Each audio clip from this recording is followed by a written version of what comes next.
The Huntington is a library, art museum and botanical garden established by Henry E. Huntington and Arabella Huntington in San Marino, California.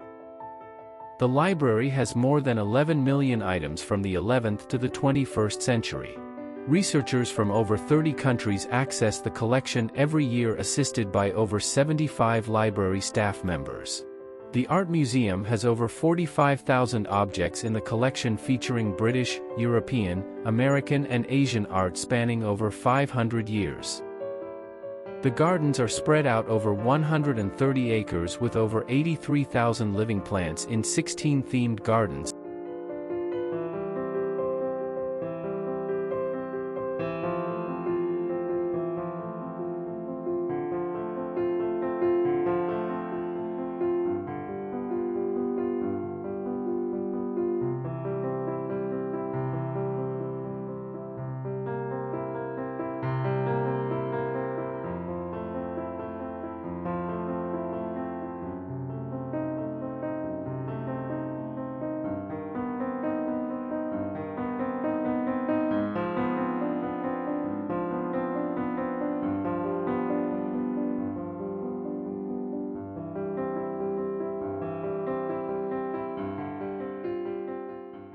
Hello, welcome to the Huntington. My name is Ricardo and I will be your volunteer docent for today. I hope to provide you with an overview of this incredible place. The Huntington is a collections-based nonprofit, and we have 5 functions. Of course, the 3 of them are part of our name. So it's a library, it's a research library. We have a art collection as well as botanical gardens. The other 2 are a little bit less obvious, which is research and education. So behind us is the Munger Research Building, where scholars from all over the world come and inspect and work with some of our rare collections of books. So it's a kind of library you can't check any books out. You can only buy with appointment and permission allowed to examine some of our rare collection. And also it's an education, right? So we host teachers and students from elementary school to come and learn about art and gardening and all sorts of things. We're standing above an underground repository. Our library contains over 11 million pieces of manuscripts, books, ephemera, and so forth. And they're all stored throughout this whole area underneath, including under the buildings, at about freezing temperature, right? So very cold in order to preserve some of these rare books. What made this place possible, right?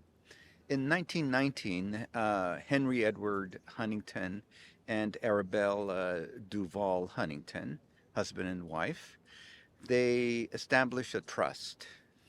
The couple had been married in 1913 in Paris, and about 6 months afterwards, around 1914, they moved into this place. But it was not turned into a nonprofit until both had passed away. So she passes away in 1924, and he passes away in 1927. So this place opened in January of 1928.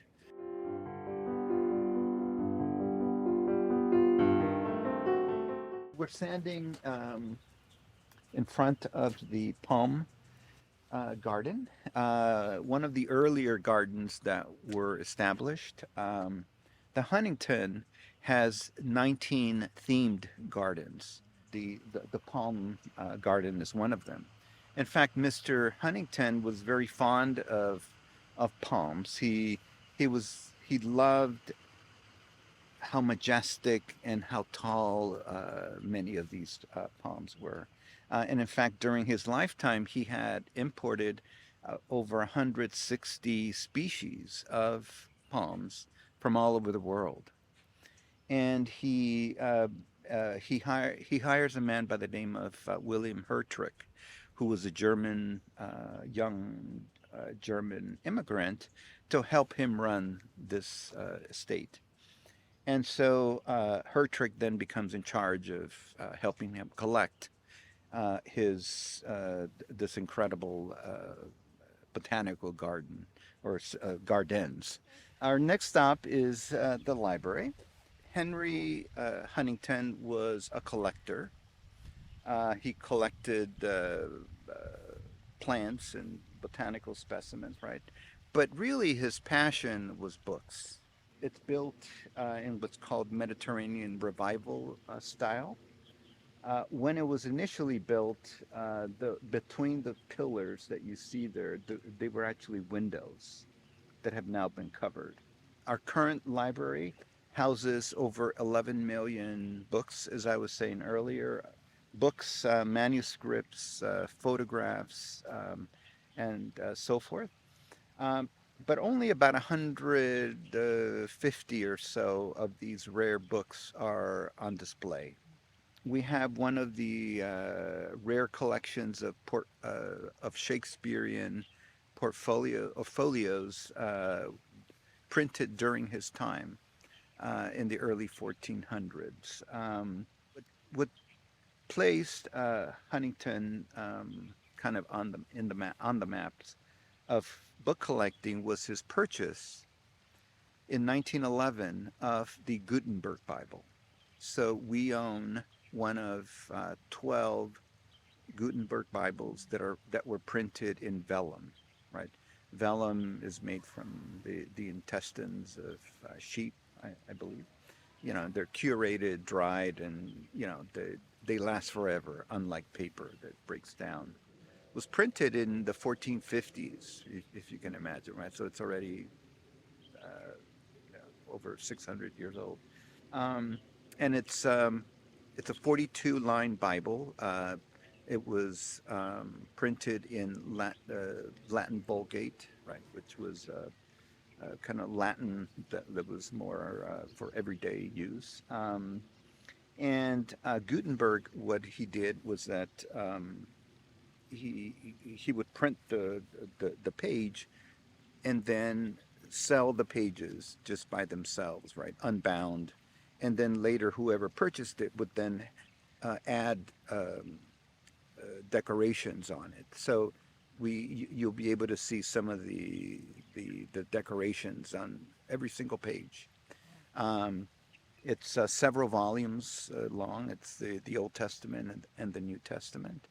So Audubon in the early 1800s, he takes on a project to illustrate all the known birds in North America. So his 4 volume book contains 435 birds that in life size, right? So again, in order to get them to fit, right? Oftentimes if they're very tall, kind of their necks are sort of kind of pointed down and stuff. But to give you an idea, the dimension of this book, or the 4 volumes, right? Each volume weighs about 40 plus pounds. It's almost 3.5 feet by 2.5 feet, right? The book is huge.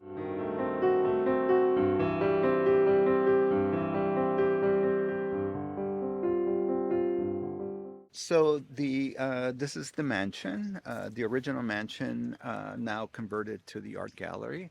It was built in Beaux-Arts style, uh, and built, as I mentioned, between 1908 and 1912.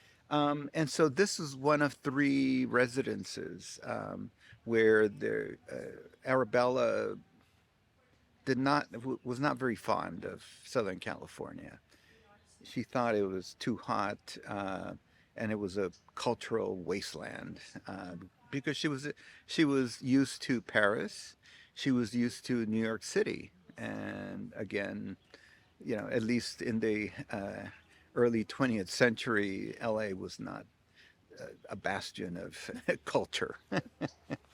So it houses primarily European, primarily British and French art, right?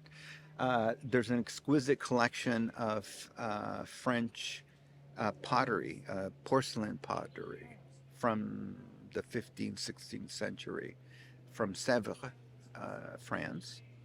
One of the early purchases that Henry made was to purchase tapestries that had been woven in the 15th century. In fact, they hung in the palace in Versailles um, uh, when King Louis XV was king. So we own four of those. They're called Beauvais tapestries. They're exquisite, and so that's part of the collection here. And of course, uh, the the collection is probably best known for the fine collection that he amassed in what's called Grand Manner portraits, British Grand Manner portraits, right? And of course, kind of the quintessential uh, examples of that is Blue Boy by Gainsborough, Thomas Gainsborough. Um, that was painted around 1770, and he purchased it for a record for the time, almost three-quarters of $1 million he paid for that in 1921. The other signature purchase was Pinkie by Thomas Lawrence, and Pinkie was it was painted several years after the Gainsborough Blue Boy. And the reason they're called Grand Manner is because typically they're life-size um, paintings, um, and they usually paint a back, kind of a landscape behind them. There's a lot of allegorical kinds of messages throughout them. And we own one of the largest collections of these Grand Manner British portraits from the 18th century outside of the UK. Fortunately for us, following World War One, when Europe was in ruins, um, and many of the wealthy and the aristocracy that were broke and had to rebuild, with all the destruction of the war, they were forced to sell a lot of their collections. So Huntington, again, being at the right place at the right time. In front of us is the North Vista. What you will notice about this North Vista garden is that it's very symmetrical. Kind of all the limestone statues from the 16th and 17th century are lining it, and so it will contrast with the other gardens that we will see later, especially the Chinese garden and the Japanese garden. The statues were purchased from the Bishop of Parma in near the Venice area, right? So they are original limestone from the 17th century. There's 31 total. 19 of them, which are in the center part, are from the purchase from the Bishop of Parma. At the very end is a fountain. It's made of Istrian marble, also from purchase from the Bishop of Parma. Um, it was when it was purchased from a collector, I believe, in New York. It was shipped to Southern California in 48 crates, right? Um, but somebody forgot to tell us what part went with what. And so these 48 crates weighing several tons, right? Because this is very heavy marble. It took them several months to figure out what part went with what. So this is the Shakespeare Garden. And so the idea was to plant shrubs and trees that were mentioned in any Shakespeare play. Typically, what it will have is the quote from a Shakespeare play, and then the, the specimen that here. So here we have a grape arbor, right? And the significance of this grape arbor is twofold. One is it pays homage to the fact that this was a working vineyard in the 1890s, right? But also there's a mention of grapes in one of Shakespeare's plays, right? And typically it has a quote, right? And it's one of my favorite quotes. The tartness of his face soured even ripe grapes. Now we're coming to the next two museums, which is it houses the American collection. Virginia Steele Scott was a resident of Pasadena, and so when she passed away, she bequeathed her art collection of American art, but also left some funds as well. But a lot of her collection did not fit with what the vision for the American collection that the board had at the time. And so a lot of her work was sold, and then the money then was used to purchase the kind of American art that we have. So this the Steele Scott Gallery of American Art has art from revolutionary times all the way to the present, right? We have, I believe, 3 paintings of George Washington, who were that were painted when he was alive, and they're on exhibit, among other things. The European collection, a lot of the American collection, of course, has been primarily done by Europeans or European Americans. So there's been a very deliberate attempt on the part of the Huntington institution to be more inclusive. And so, one such example is this sculpture, The Gambler. And it was done by a Cuban American artist, Celaya. And so it's an allegory, the gambler, right? So this young boy is not disabled, he's not handicapped, but he's marching forward, having to rely on crutches, but he's got a house kind of that he's carrying on his back, right, to signify his past, maybe his painful past, whatever family issues he may have had, and he's carrying his personal history on him, but he's marching forward, and he's relying on the crutches, not because he can't walk, but in order to give him strength to march forward, right?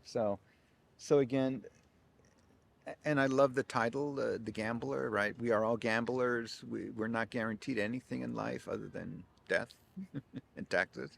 And so we forge forward, just not knowing whether we're going to win or lose. So the Chinese Garden, it opened in 2008. trying to recreate some of the gardens in China, right? And so this one is built in the style of Suzhou, which is a style in southern China, um, and it's called the Scholar's Garden, right? And I'll explain later, what makes it a Scholar's Garden. But it's as authentic as possible. All of the materials and all of the artisans came from China, right? So we flew in the artisans who had manufactured some of the tiles, and they built everything, right? So again, trying to pay homage to Chinese culture. The scholars' gardens typically were enclosed in a wall. Technically not a square, it's a parallelogram. So they're parallel, but it's reflecting the grade of the street. So this is the entrance to Yuan, right? Garden of Flowing Fragrance.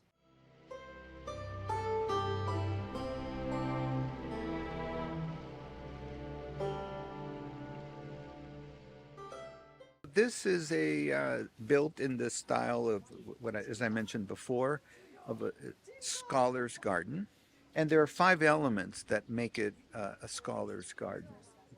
The first is allusions to Chinese literature and culture, right? So throughout you will see calligraphy using Chinese characters.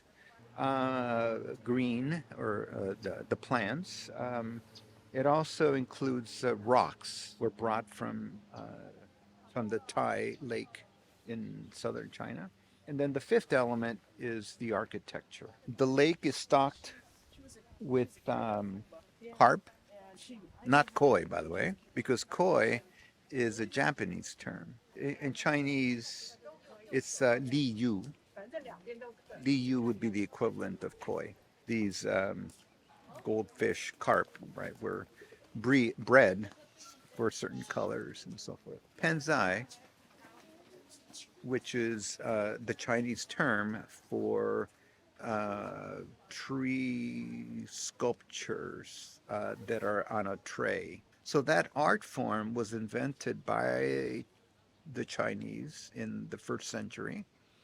And then, of course, it spread to Japan. They gave it their own name and they gave it their own stamp.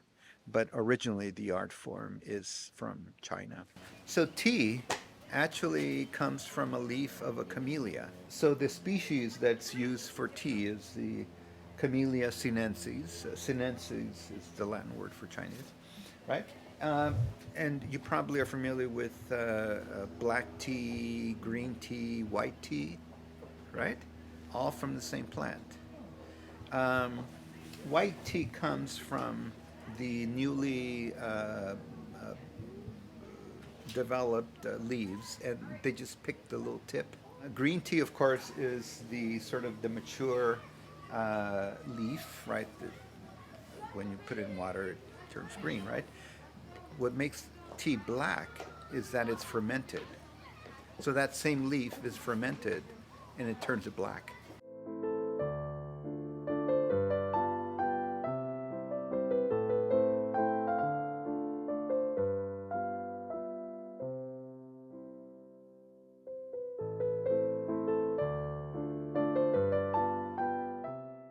Our latest exhibit that just opened a few months ago is the Shōya house. A family from Japan donated to the Huntington their family home.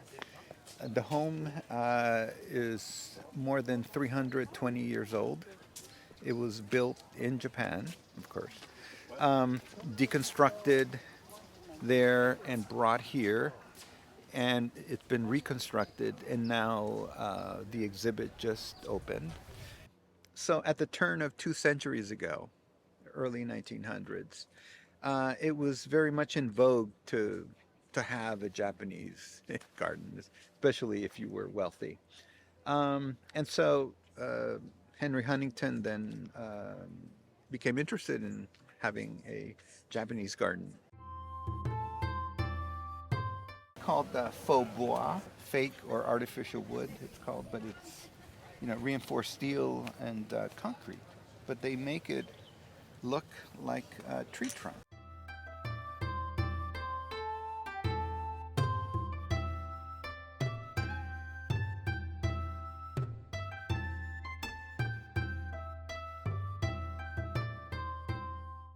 Over 2,500 individual rose plants, 1,300 different cultivars, right? But because there's usually multiples of some of them. But again, this place has been in bloom since probably March, and it's still going strong.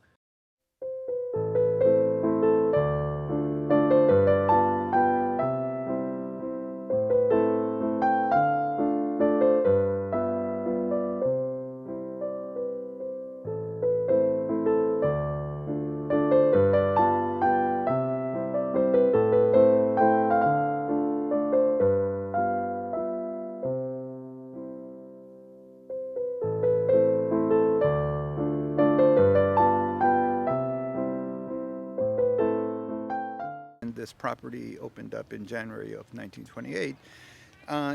It opened up as a tea house, but it wasn't very profitable for a long time, and it actually closed for a couple of decades, right? But starting in the 1980s, I believe, it was reopened, and so the business model was changed, and now it's very flourishing.